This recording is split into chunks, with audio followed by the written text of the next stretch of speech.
Good morning. Hey, it's Stacy, and we are walking in my shoes. We're going to be live this morning. Good morning, everybody. Um, we've talked all week kind of about ways to empower and help ourselves, and we've talked about learning how to take control of ourselves and what's important and what to be thankful for, and that we kind of have control. So today's subject is going to be about forgiveness. And it has to be about your self forgiveness. Also, often we sit here and we don't forgive ourselves. It's tough when we don't forgive ourselves. And we carry all this baggage around for all the things that have happened to us or happened in our lives, and we blame ourselves. And that's just not how it works here. You have to forgive yourself. You can't forgive anybody else or make anybody's life better if you're not forgiving yourself. I think back to things that, sorry, y'all, I'm in the living room in today instead of in the office. So I think back to things that happened in my life. And I got Jeremy messaging me. He's probably trying to figure out how to get where he got to be. Um, right. Jeremy's trying to watch this live. So it just takes a minute. But learning how to forgive ourselves is so critically important. And when I think back about things that happened in my life, things that went on in my life that I needed to forgive myself and I needed to let go because I couldn't live a productive life if I didn't learn to let go of a lot of things in my past that I kind of blame myself for and things that I didn't really have control over. Um, Something happened to me in my childhood. I'm not getting into the details, but I blamed myself for the horrible events that happened when I was younger. And then I realized Jimmy's like, I can't find you. Oh my gosh, hold on. Let me just tell him to go to the Facebook page. Sorry, y'all. He is driving me to nuts. Go to our Facebook page, Jeremy. Not the group. Go to Facebook.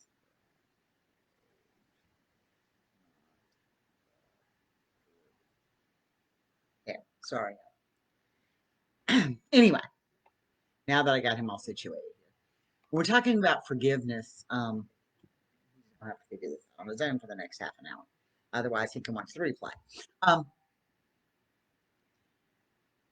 so what happens is as we go through and talk about forgiveness, what happened to me in my childhood, I um I had to forgive myself. I had to realize that I was younger and that nothing I did caused anything bad to happen to me. So I blame myself for a lot of it, and then I had to let that go. I had to forgive myself before I could forgive anybody else. And so when we carry this guilt around of, well, I should have been there, I could have done different, um, it's my fault. Some things just aren't our fault. Some things just happen. And we have to be able to forgive ourselves. And I'm really going to share Jeremy's story, so you have to forgive me because I'm going to actually read it. Jeremy, for those of you who don't know, is one of our co-founders of Loving My Veteran. And what makes us unique is the fact that um, we actually have veterans who are opening up and sharing their stories too. So we kind of get this perspective from everybody.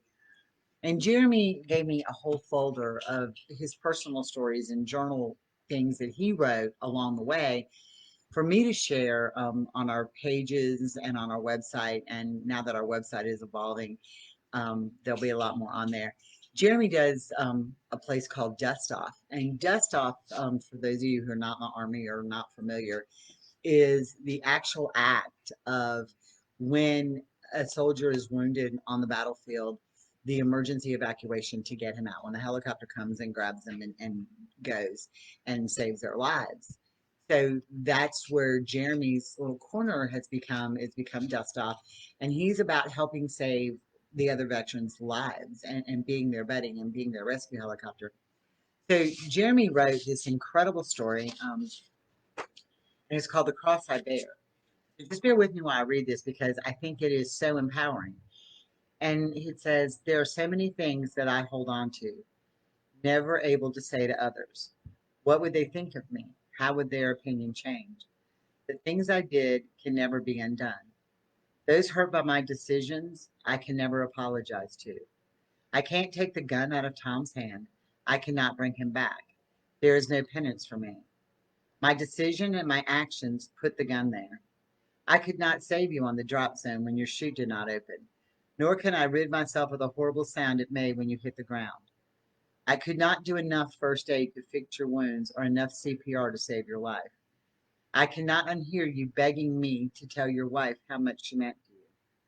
I could not bring myself to go to your funeral, and that regret haunts me every day. I wish that I could go back to that range and challenge the order that I gave. If I had, if I hadn't had you throw the grenade around the corner of the trench, you would still be here. I bear that cross, knowing that there will never be redemption.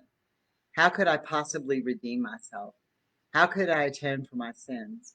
So much guilt about friends that I lost at the Green Ramp, friends hurt in the trial stadium. I know that I should let go of the past, let go of the things that I blame myself for, that were not my fault, and forgive myself. I can only honor you in my actions. You all live on in my dreams, night after night, haunting me with your words and faces, telling me of your pain. I am so sorry, sorry for letting you down, sorry for breaking your trust, sorry that I could not save you. Please forgive me. Please release me from this cross. Self forgiveness. In order for Jeremy to go further, in order for Jeremy to face his demons, he wrote about that. Jeremy had to forgive himself for actions that were not necessarily Jeremy's fault. That's what we face. He has to forgive himself. He couldn't start the healing process until he learned to forgive himself. There is so much guilt in him, so much that he had to do. He had to forgive himself. He couldn't ask his family to forgive him. He couldn't ask his buddy to forgive him. He couldn't ask everything in that tragedy that happened on the Green Ramp that day. He couldn't prevent it. He couldn't make that go away. He carried the guilt with him for a very long time, that he wasn't on that ramp at that particular moment when he could have been or thought he should have been. He had to forgive himself. He's related to me at the memorial service. They brought in so many guys that were burned and injured from the Green Ramp incident that Jeremy, felt guilty for not being one of the injured.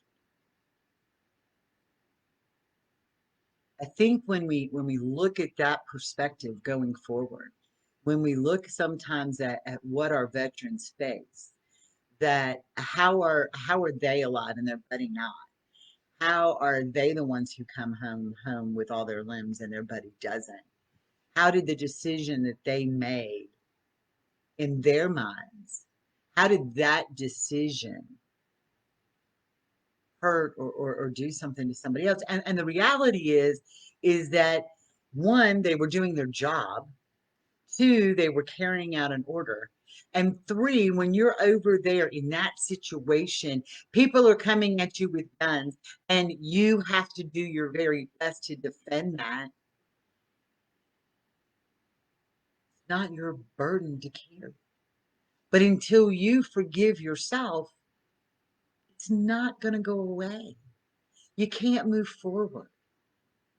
And as the spouses and the partners, we cannot take away their PTSD. We cannot make that go away. Along the way, do we make bad decisions in this relationship that cause a trigger? Absolutely. Do we intentionally trigger somebody? No, we don't. Oh, okay, maybe Carl and I are at it and I'm pushing his buttons and he's made me mad. I kind of know it's going to do that. But you have to forgive yourself. Those of you who know my story, yeah, Jeremy's right. That's why so many of our brothers and sisters resort to drugs and alcohol as a way to escape the reality. You wonder where the addiction comes from. It's numbing because sometimes that's what we have to go through. Sometimes we have to get numb. You know, we had a great conversation on Let's Talk last night. I think there was a problem with some links. So anybody who missed it, I'll fix that problem going forward. But we had a great talk last night with Alex, who is an amazing young woman whose fiance is suffering, just got out, suffering from PTSD, has his baggage to carry, and this young lady is here to be his supporter. And she sat back and said, all the things I've done wrong. Are we where we are because of all the things I've done wrong? No, we're not. You got to forgive yourself. You got to go forward. You know, my story, y'all know my story. My story, I have an issue going on with my whole health thing. I didn't want to tell Carl that because I felt guilty, because I felt like I was going to trigger him. I had to forgive myself for getting sick. Like, okay, how the heck do you do that? But I had to forgive myself and realize that it's not a choice we made. I didn't make this choice to get this way. It happened. And when I apologized to Carl because I can't cut the grass like I used to, or today I'm actually doing this from the couch because I had a bad night. And I'm like, I'm sorry. And he's already put the laundry in and done the dishes and stuff. And I'm like, baby, I'm sorry. I wish I could help you. And he said, you need to stop. You need to stop being sorry. You got to let it go. So you have to find your forgiveness.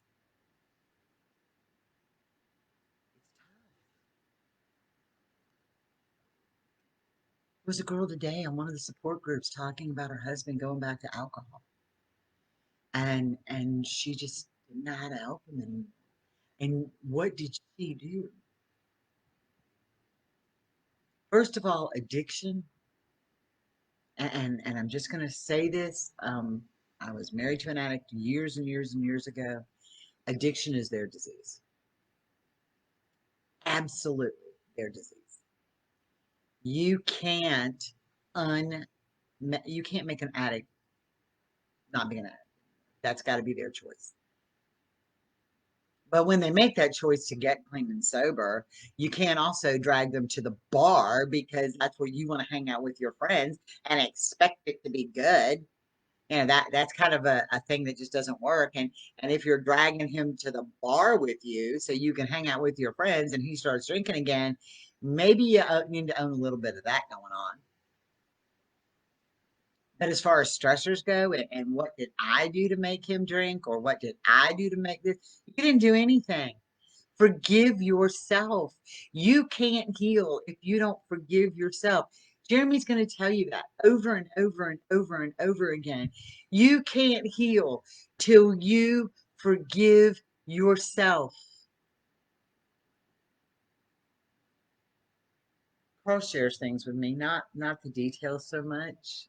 I get bits and pieces of details, and that's his personal story to tell, and he's not willing to open up to his details to share it with anybody, and that's on him. But I do know this: he has said to me over and over and over again that I made a decision that caused people to lose their lives, and I won't do that. because when I fail, people die. It always puts him in a place.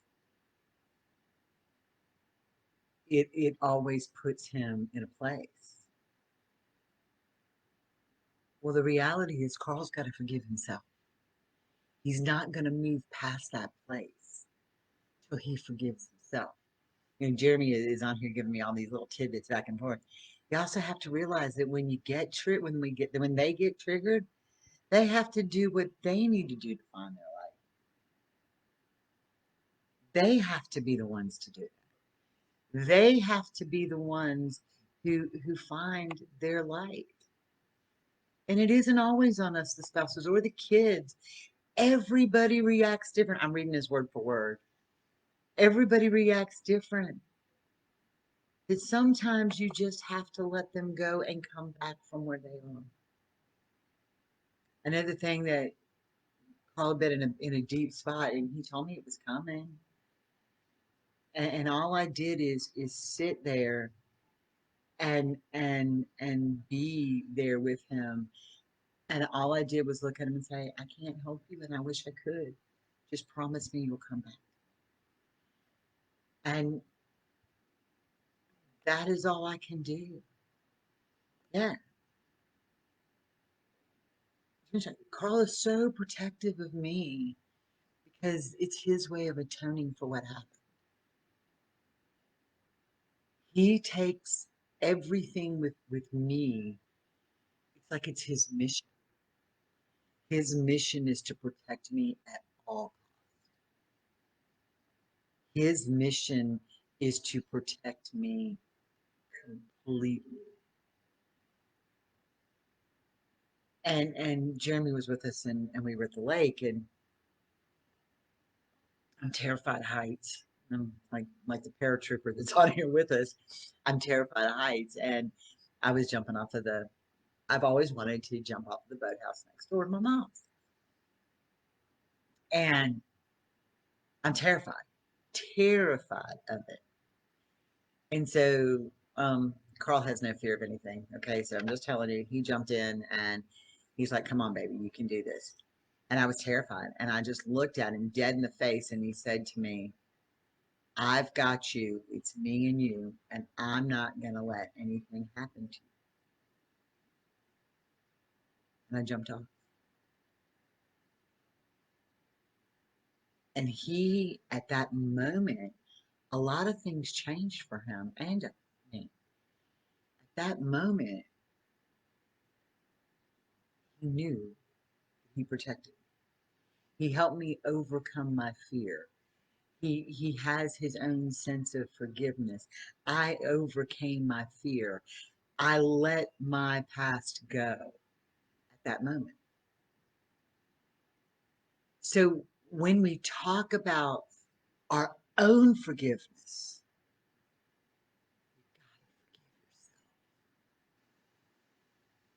those of you who are the caregivers, spouses, partners, family,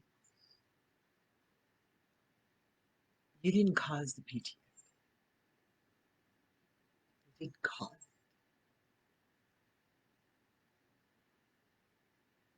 You don't cause the triggers most of the time. Sometimes we do inadvertently. But there are days that we can do the same thing we've done over and over and over again, day after day after day, and it's never bothered him. And yeah, Jeremy jumps out of 70 aircraft. I can't jump off the damn boathouse. And he couldn't. It was great. I love you, Jeremy. Um, but sometimes we're doing the same thing every day. And all of a sudden, some mannerism, something triggers him. I'm not responsible for that. And when he triggers, or when he goes into a bad place, I find myself apologizing. I'm sorry I did that. Well, then it becomes patronizing to them. Like, I'm sorry I did that to you. We didn't do that to them. Their experiences did that to them. So what happens when we say to them, "I'm sorry I triggered you today." Now we've patronized them, right? And we've done this. Oh, I'm sorry that I did this today. And then it becomes in their mind that we made it about us. Their PTSD, we work through together.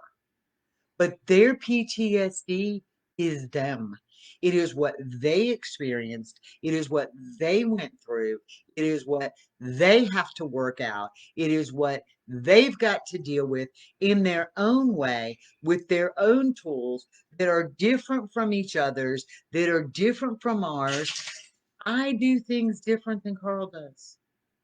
That is where we have our biggest arguments. When Carl needs to decompress, he wants to go off, be by himself, just be numbing, just don't do anything, just have off time. When I want to decompress, I distract myself by doing something else. Well, that's been some of our biggest arguments. Some of our biggest arguments have been over, well, you're not turning off right. Well, I don't turn off the same way you did. Get over it.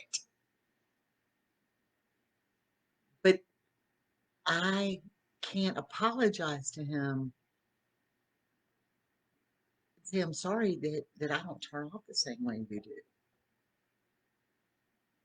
Or I'm sorry, I'll try to turn off the same way you do. I can't. These people will tell you, Jeremy Carl will say, I probably have, they know I have PTSD. I've had a gun pulled. I've watched people die. I've been that whole route. 9/11 came. 9/11 was probably the worst day in our house ever, as far as PTSD moments go. Carl has his way of dealing with 9/11. I have my way of dealing with 9/11. They were both very tragic events for both of us. I have to deal with it my way. He has to deal with it his way. And we spent the entire day very distanced and very apologetic to each other. Like if I walked in the kitchen and he was walking out, he would step over to the side and say, I'm sorry. For what? Walking out of the kitchen? Or if he was doing something and I needed to reach around him, I would say, I'm sorry. For what? Wanting to get something out of the cabinet? That's when we say I'm sorry and are not talking about forgiving things, it just becomes words. And we have to stop. We have to forgive ourselves. I didn't set him off on 9/11. That was his mission, his thing. He didn't set me off on 9/11. That was my thing. Me having personal forgiveness. I was a firefighter. I'm a paramedic for crying out loud. I've done all this stuff. You don't think there was guilt in every single firefighter, paramedic, EMT, police officer that was sitting somewhere in this country that couldn't be at the World Trade Center or couldn't be at the Pentagon or couldn't be at the field?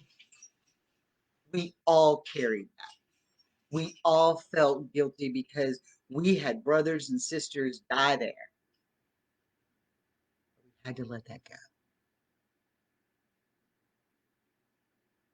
I had to find my forgiveness. I had to forgive myself for not being. Jeremy had to forgive himself for not being right there on the green round at that moment in time. He had to forgive himself for finishing a training mission and leaving and being on a plane, coming back that he had no control over. They gave him orders to get on the plane, be coming back to the States. And right after, while they were still in the air, they had people shot on the ground. He had to forgive himself. I had a friend who committed suicide, PTSD related EMS suicide. When it happened, we all sat around and we all talked about, all of us in EMS, what could we have done different? What should we have done differently that would have changed this outcome? We couldn't. Well, I should have, or I should have been there more, or why didn't I see this coming? You can't. I had to let go of that guilt. I had to let go of that. I had to forgive myself for that. And we all have to find that forgiveness. We have to forgive ourselves.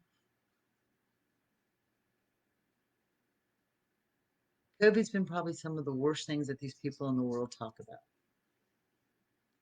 Oh, we're stuck at home and we got to do this and we got to do that. I look at COVID and what it's happened, and and yes, it's horrible, and yes, people are dying, and there's all kinds of stuff, whether or not it's real. Um, but what did it do for us? My mother 7 times, and I had to forgive myself for not seeing her 7 times a year. My dad died of cancer, mesothelioma, 14 years ago, 15 years ago, and I was going from being an EMT to being a paramedic at the time. I was there the day he had surgery, and a couple of days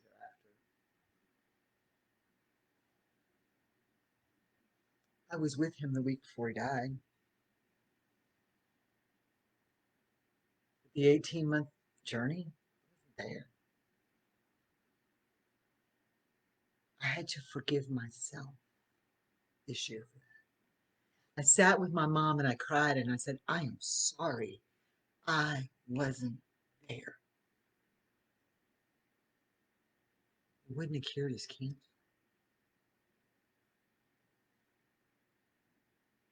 It wouldn't have stopped whatever happened. The person who felt guilty was me. My daddy said, stay, go to school. He would have always said that. Always said that. But I carried that guilt. I carried that pain. I had to forgive myself for not being there when he took his last breath. So was my mom, my sister-in-law, my brother. We were there. We knew we were there. Where was I the 18 months before that? Where was I the 20 years before that? I could make time for whatever I wanted, but I couldn't make time for my mom and dad. And it wasn't until this year that I learned to forgive myself for that. That I no longer carry that guilt. And because of that, my relationship with my mom is better than it has ever been.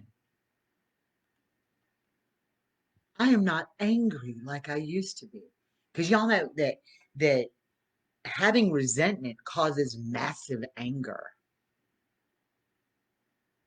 So when you learn to forgive yourself, your the depression and the guilt go away. The memory may not. You can forgive, but you can't forget. And there's a big difference. Those images are never going to leave Jeremy's head ever. He's always going to hear them. The sounds. He's always going to see the stuff. The images, he's never going to forget it. He's going to forgive himself. I'm not going to forget the images of 9/11 and a friend that died in 9/11. But I'm going to forgive myself for not being there. I have. So personal forgiveness is critically important part of self-healing. And we as the partners and the spouses have to learn to forgive ourselves for the mistakes that we think we've made that we may not have made at all. If we don't learn to forgive, we're just going to carry resentment. And I could probably go on and talk about this forever, but it's Friday, and everybody needs to get ready to have a fabulous weekend. Do something for you this weekend. Do something for your spouse this weekend. Do something for your family this weekend. Find a recipe, cook it together, go to the park, go sit outside. Do something for you this weekend. Do something for your family this weekend. I'm Stacy. We are Loving My Veteran. Again, we are diligently working on getting the rest of our stuff up and running. This video will be posted here always. It'll be posted to the group. We will put it on the website, www.lovingmyveteran.com. And in a few minutes, it will be on our YouTube channel, Loving My Veteran. Please subscribe to that channel. Over the upcoming weeks, Jeremy will be putting lives on there or videos on there as well in part of his Dust Off series. I'm getting the rest of his stuff uploaded now and his stories into Dust Off. You're never alone. We are always here for you. And to us, you are not a number. You are a name. You matter.